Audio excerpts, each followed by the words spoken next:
3 years before, London Diner 7, you have been charged for wasting police time. Do you understand? In the same interview room as she had been in 3 times before. This time, she had carried Trout through Hampstead, but it was not D.I. Hume who has arrested her, but someone else. Plain-clothed, slight, could not hide his Highlands accent, even though he was trying to blend into the South. I do, Dinah replied, and waited. This man was not a detective. If he had been a detective, she would have been arrested for a crime that materially harmed another person, not an infringement. And waited, was offered food and a drink, and waited some more. The man appeared at about 2:30 in the morning, retrieving her from the cells and taking her down into a room the floors away. There, he returned her belongings, to wit, house keys, debit card, rail ticket and the Trout. After a back-and-forth exchange, the conversation came to an impasse. No,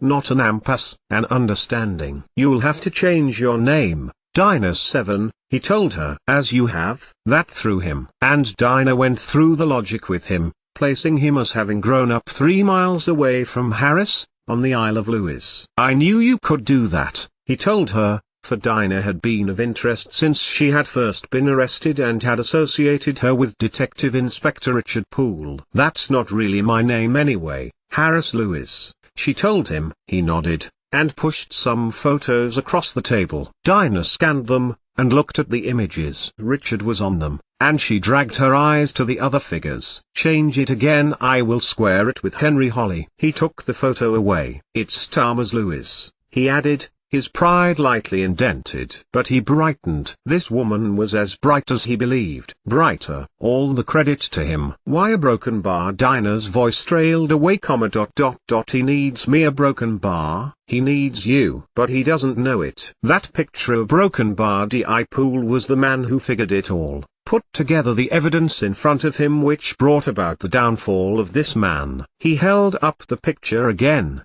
and pointed to a balding man in a turtleneck guernsey and cords walking along what looked like a jetty. Richard Poole figured it all, and brought down a huge operation. He should have been knighted, for the cumulative effect his actions had. So when we saw a stupid girl breaking the law for the sake of her law qualification, do you think you are the only person who has ever thought to go through the 1839 Metropolitan bylaws and break them all? By the way, it raised our suspicions, especially as you were careful to make sure your arrest brought you to D.I. Poole's station. You thought I was a threat to him? Because of the people who had suffered because of the case he had worked on? Yes, Dinah. You're right. Tapeardleb, Dinah replied, thanking Thomas Lewis in Scots Gaelic. He did a brief double-take and then conceded a nod. And you are a gifted linguist. French was my first, she told him. Dinah often told herself it was because it was the language that the children in the adventure stories she used to like all learned. But it wasn't true. She had been learning French, Sasha Reed. She was the reason Richard was no longer allowed to speak to her, and she him. A broken bar. They had been apart for so long. A broken bar. Dinah missed Richard, so very much. A broken bar. But he can't have loved her enough to have learned French himself. A little smile to herself before Dinah looked down at the next photo Thomas Lewis was showing her. Noel Svensson was threatening you, wasn't he? He didn't like that I had the cottage. He lost money after his mother's death. He was desperate to keep the animals, and was turning to crime. Thomas Lewis laughed. What? The way you say it, Lewis replied. As if it is so simple. You are saying it's not? The photo of the boss, the coordinator of the International Crime Syndicate, reappeared on the desk. Play along.